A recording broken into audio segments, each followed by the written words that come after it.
inamilikia mule, damu inatoka ndani ya Sudan inamilikia sasa kwenye mataifa hayo mengine. Hapa ndio penye swala ambalo linakuja sasa kwamba kipi basi wanachotafuta mataifa mengine ndani ya ardhi ya Sudan? Kipi ambacho wanakitaka mpaka ikawa sasa lazima wapiganishe, lazima waunge mkono upande ule, kama ambavyo wamefanya hivyo katika mataifa mengine pia, lakini tukiambiwa kwamba kuna maslahi ambayo wanatafuta. Omar Mutasa, wewe jirani ya Sudan hapo, unaujua utajiri au unyonge au masikini ambao umo ndani ya Sudan. Kipi ambacho kinawafanya hawa tunaweza kuwaita vipanga vya ulimwengu kuiwania mzoga wa Sudan? Wanachokitafuta ndio hicho ambacho wamekuwa wakitafuta katika mataifa mengine ya Afrika, utajiri uliopo katika bara hili. Hilo halina mjadala, bwana mwenyekiti.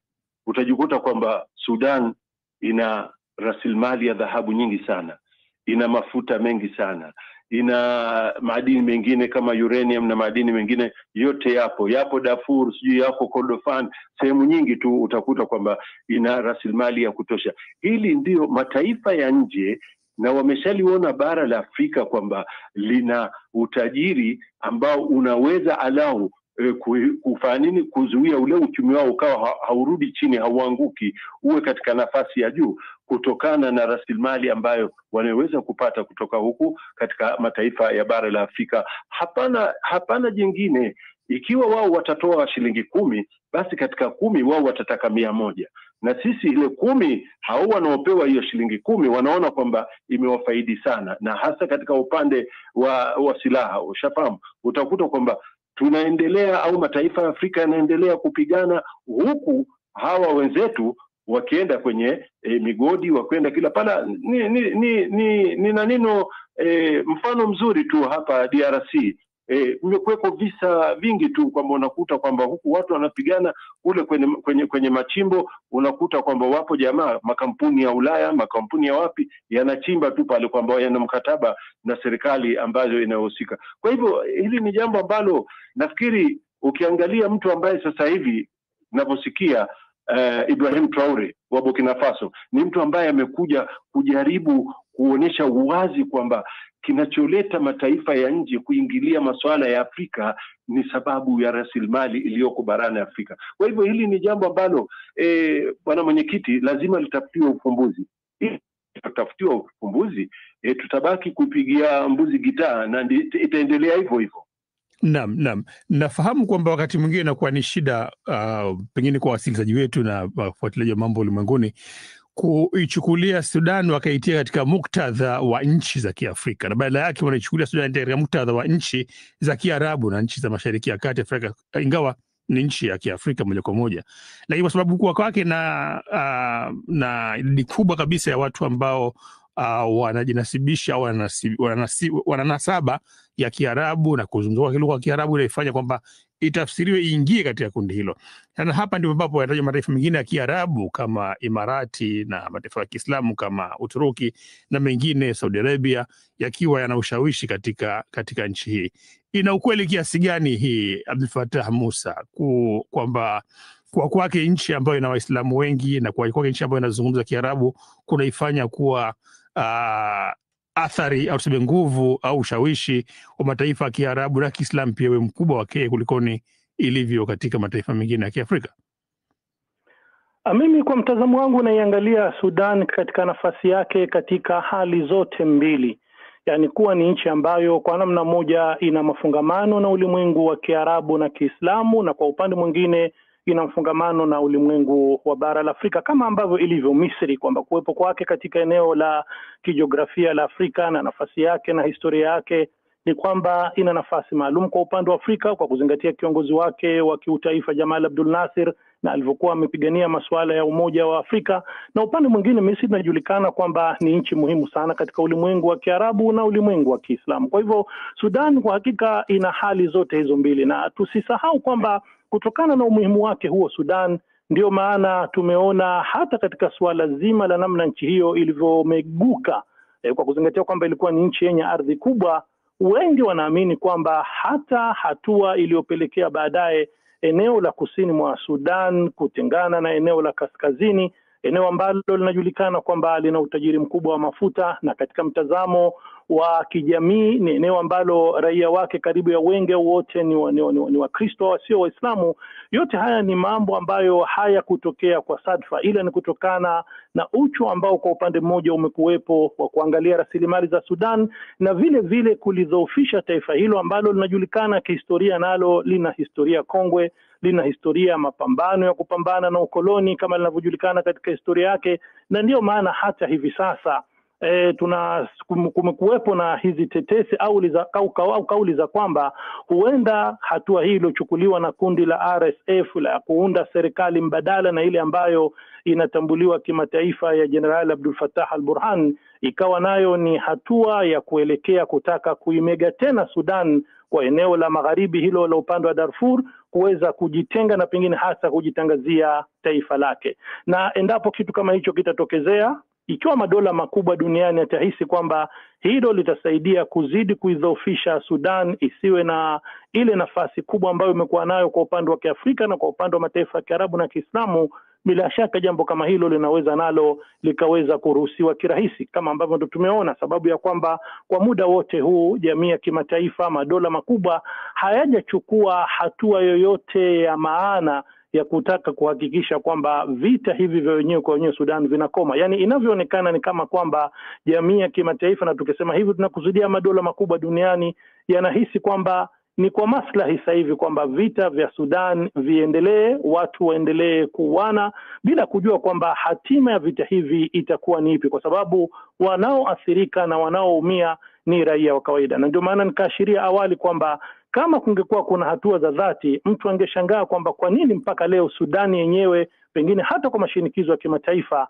kwa nini haijamkabidhi Omar al-Bashir kwa mahakama kimataifa ya uhalifu? Kwa sababu inajulikana kwamba hata huo mlolongo wa viongozi wa kijeshi waliofuata baada yake, endapo yeye atakabidhiwa huko, nao pia watakuwa ndio wanaofuatia katika kuchukuliwa hatua juu ya swala hilo. Kwa hivyo tatizo kwa hapa, mimi ninavyoliangalia kwa mtazamo wa nafasi ya Sudan, kwamba linarejea tena katika kilio ambacho mimi binafsi nimekuwa nikisikitikia kwa muda mrefu, kwamba matatizo yetu Afrika, pamoja na kuwepo uingiliaji wa madola ya kigeni, madola ya kibeberu yenye uchu wa kupora utajiri wa Afrika, lakini tatizo la kimsingi kwetu sisi wa Afrika ni tatizo la uongozi. Viongozi wetu wa Kiafrika, wengi wao au akthari yao ni watu ambao hawana uchungu wa nchi, ni watu ambao kila anayepigania kuingia madarakani anaingia kwa ajili ya kutaka kufanikisha maslahi yake ya binafsi na watu wake wa karibu, bali hata kuhakikisha kwamba anaweza kwa namna yoyote ile kubadilisha katiba, kurefusha vipindi vya madaraka, kuondoa mihula ya uongozi, kurithisha uongozi kwa pengine mtu mwanawe au watu wake wa karibu. Lakini suala la uongozi, hata hii Sudan nayo ninavyoiangalia, nahisi kwamba tatizo la msingi la Sudan kwa muda wote huu, nchi ambayo kwa mujibu wa takwimu tunaambiwa kwamba imeshashuhudia jumla ya majaribio 20 ya mapinduzi ya kijeshi, na tayari katika mapinduzi hayo mapinduzi 7 yamefanikiwa. Yani kwa muda wote tokea uhuru wake mwaka 1956, Sudan imekuwa ni nchi ambayo inashuhudia machafuko mengi, hasa ya ushawishi wa viongozi wa kijeshi au wajeshi katika masuala ya siasa nchi hiyo. Naam. Niliuliza swali hili kwa sababu nilikuwa nataka tuje kwenye dhima ya mataifa ya Kiafrika yenyewe na taasisi zao, mathalan kama Umoja wa Afrika, katika kukwamua mikwamo ya kisiasa na kivita na kiusalama katika kama hii ambayo inatokea katika bara letu. Eneo ambalo Sudani ipo, upande mmoja pia kuna Kongo, upande mwingine pia kuna utajua pia kwamba maeneo ya Afrika ya Kati, migogoro ambayo imetokezea na kadha wa kadha, na kufeli kwa mataifa yetu ya Kiafrika kuweza kutatua mambo ambayo yatokezea ndani ya mataifa yetu, badala yake ikawa kuna mikono ya nje ambayo inatajwa. Na hili nitakuja kwako Ibrahim Rahbi, imeshindwa vipi Afrika kwa mfano kupitia taasisi yake kubwa kabisa ya Umoja wa Afrika kutatua mkwamo huu wa Sudan? Miaka 2.5 sasa, na ulianza kama mchezo tu. Imekuwaje kwamba imeshindikana mpaka leo kuweza kutatua mkwamo huu? Hawasikilizwi na viongozi wa Sudan kama ambavyo hawasikilizwi katika mataifa mengine? Hawasikilizwi na viongozi wa Sudan kama ambavyo hawasikilizwi katika mataifa mengine? Au hata hawajaribu? Kuna shida moja ambayo tumekuwa nayo Afrika, ukichukulia kwanza AU yenyewe, lakini tumekuwa na shida ya mashirikisho ya kikanda Sudan ni mwanachama wa IGAD.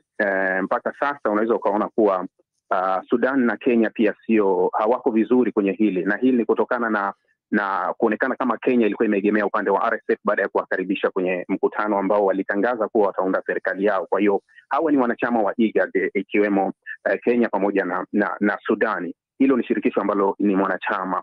Lakini ukirudi, Sudani ni mwanachama wa Arab League, kati ya nchi 22 za Kiarabu, unamuingiza Sudan na jirani yake Chad pia, lakini hata Eritrea na Somalia pia ni wanachama wa Arab League.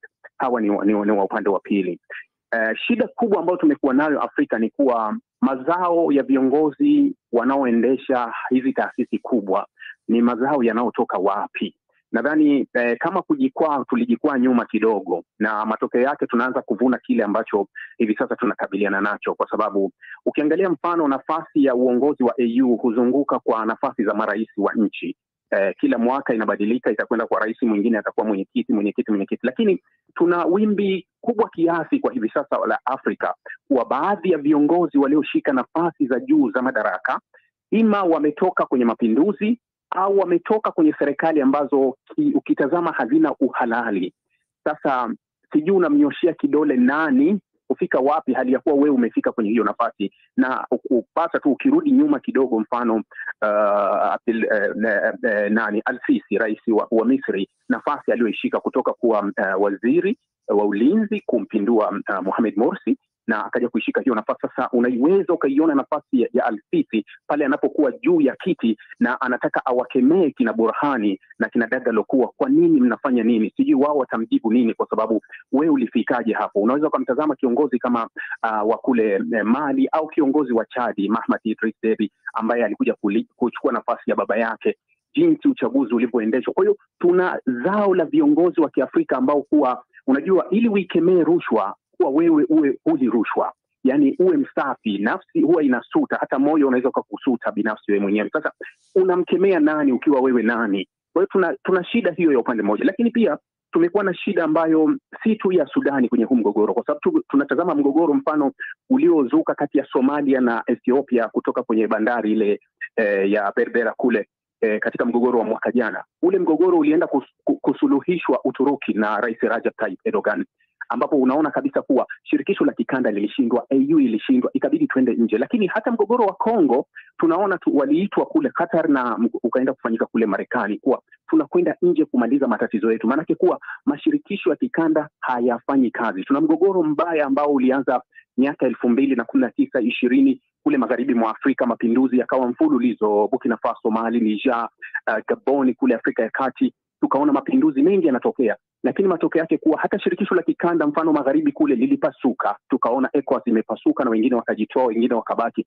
Sasa kuanzia kinachounda AU, yani unajua AU inaundwa na haya mashirikisho ya kikanda, naweza kusema kama ndio yani kuwa ni matawi ambayo yanaenda kushikilia kitu kikubwa. Sasa matawi yenyewe ni kama tayari yameisha bunguliwa, unaweza kusema kuwa hayakamatiki. Sasa unaweza ukajifikiria kuwa AU inaweza ikakamata watu. Kwa hiyo ndani ya Afrika si tu kuwa mgogoro wa Sudani umeshindwa kutatuliwa, lakini tuna migogoro mingi ya ndani ambayo kuanzia mashirikisho ya kikanda hayawezi kutatua na kwa AU haiwezi kutatua, na hii yote inaashiria aina ya viongozi tuliowachagua kuwa sio viongozi wenye uthubutu wa kunyoosha kidole kumwambia mwingine kuwa hiki unachokifanya na tutakuchukulia hatua fulani, kwa sababu yule akimwambia kuwa atamuuliza tu kuwa wewe ulifikaje hapo na mpaka umekuwa kiongozi hapo. Kwa hiyo hakuna wa kumfunga paka kengele, kwa sababu tayari wote ni aina moja, au unaweza kusema kundi kubwa linacheza kwenye aina moja. Kwa tuna matatizo mengi Afrika ambayo kuwa tumejikwaa mbali sana, na tunatakiwa tukae tutathmini sasa kuwa je, tutaendelea hivi kwa miaka mingapi? Je, tutaendelea kuwa na sheria ambazo hatuwezi kuziheshimu? Je, tunaweza kuendelea kubaki kuwa na sheria ambazo kuwa hata hazifanyi kazi? Au turudi nyuma, tutathmini, tunaanzia wapi ili tuende vizuri mbele, na inapotokea fulani amefanya hivi achukuliwe hatua gani? Kwa hiyo tuna matatizo mengi sana ambayo hayana suluhu kwa Afrika. Naam, Sudani kielezo cha kufeli kwa uongozi barani Afrika, ndivyo ambavyo nimeelewa kwenu. Nije tena kwako Ali Mutasa, samani nakutaka kuja dakika kila wakati. Nije kwako Omar Mutasa ukiwa Kampala. Nchi yako Uganda chini ya Yoweri Museveni, kiongozi wa muda mrefu kabisa, imekuwa sehemu ya mtengenezaji, wakati mwingine pia wanavyosema, wanavyohoji wengine, mharibifu pia wa nchi nyingine za eneo hilo, Kongo, Rwanda, na wakati fulani inatajwa pia Tanzania na kwingineko. Lakini nataka kujua kwamba kama kiongozi wa muda mrefu kabisa katika eneo hilo ambaye ana ushawishi, Yoweri Museveni amekuwa dhima yote ile katika kusaidia kupatanisha mahasimu wa Sudan. Labda naweza kusema kwamba kiongozi wa Uganda Jenerali mstaafu Yoweri Kaguta Museveni nadhani amekuwa katika mstari huo kama wanavyosema, kwa sababu mara kwa mara tumekuwa tukiona katika siku za nyuma, tumekuwa tukiona, unaona Burhani amekuja, unaona Dagalo, Mohamed Hamdan Dagalo amekuja Uganda, ghafla tu unasikia tu kwamba fulani amekuja na kaonana na rais. Kwa hivyo kumekuweko njia za kuweza kutatua swala hili. Hapa sasa hivi Uganda wapo wa Sudani wengi sana, wakimbizi wapo wengi sana, na Rais Museveni kasema kwamba bwana, hawa ni Waafrika, hatuwezi kuwafukuza. Ushafahamu?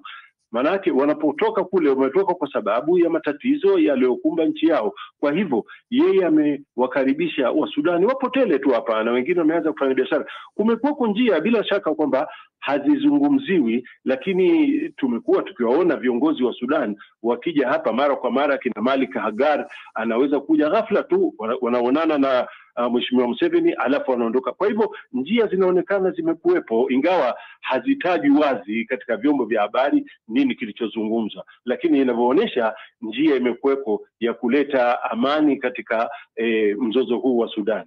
Naam, asante. Tuende mwisho kabisa kidogo, sababu ya kutaka kuwapa wasikilizaji wetu maarifa halisi ya Sudan vile ilivyokuwa, taifa ambalo wakati linapata uhuru wake ilikuwa miongoni mwa mataifa ambayo yalikuwa yamesonga mbele sana kitaaluma na hata kuwa na kujitosheleza kwa wataalamu wake, inatajwa barani Afrika, na kuwa na uwezo mkubwa sana wa hata kualika watu wengine kuwa wanafunzi wa kusomeshwa katika vyuo vya Sudan. Watu wengi wanaweza kutaja kwamba ni wanafunzi wa vyuo vikuu vya Sudan. Nataka kwe Abdul Fattah Musa utupitishe kuhusu kwenye hii safari ya kuinuka na kuporomoka kwa dola kubwa kama hili ambalo lilikuwa na nguvu ambazo zilikuwa hazimithiliki kwa upande wa Afrika. Kwa hakika Sudan, kama nilivyotangulia kueleza, kwamba kihistoria ni nchi ambayo imekuwa ikisifika sana hata kwa upande wa masuala ya kielimu. Kama ambavyo umeashiria hapo, ni kwamba Sudan kwa miaka mingi imekuwa ni kitovu cha taaluma mbali ya taaluma za kisayansi au hata taaluma za kidini na taaluma za sayansi jamii. Ni kwamba imekuwa ikipokea wanafunzi kutoka nchi mbalimbali duniani kwa ajili ya masuala ya kielimu katika nchi hiyo. Na kwa upande wa kisiasa pia, Sudan imejulikana kwamba kwa muda mrefu ilikuwa na nafasi au imekuwa na nafasi muhimu kutokea katika historia yake ya mapambano ya kupambana na ukoloni, kama ambavyo anajulikana mmoja wa mawaziri wakuu wa Sudan, Sadiq al-Mahdi, ambaye kama ni mmoja katika mababu zake ambao walitokea katika historia ya kuongoza mapambano ya ukombozi au uhuru wa Sudan kutoka kwa ukoloni wa Kiingereza.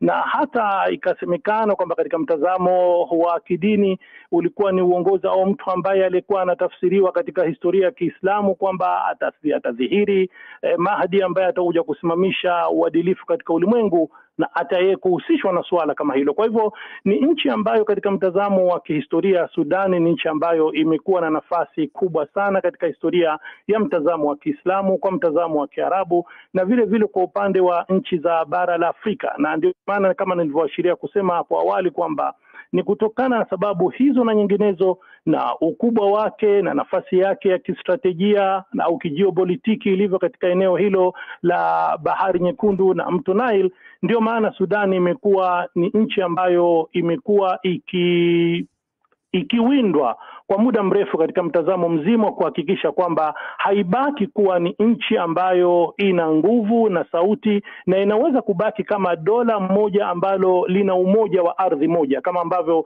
imekuwa hivyo kwa muda mrefu kabla ya kutokea mpasuko wa mwaka 2011 na kujitenga eneo la kusini kuanzisha taifa lake huru. Kwa hivyo kimsingi hasa hivi ndivyo ambavyo Sudan katika mtazamo wa kihistoria imekuwa ni nchi ambayo ina nafasi muhimu sana katika bara la Afrika na ina nafasi muhimu sana katika ulimwengu wa Kiarabu na ulimwengu wa Kiislamu, na ndio maana pia wengi watu hawashangai kwa mtazamo huu wa ushawishi wa madola ya magharibi kwamba kwa nini Sudani nayo imekuwa ni nchi ambayo pamoja na kwamba katika kipindi ambacho imekuwa na machafuko ya ndani na imekuwa na migogoro ya ndani,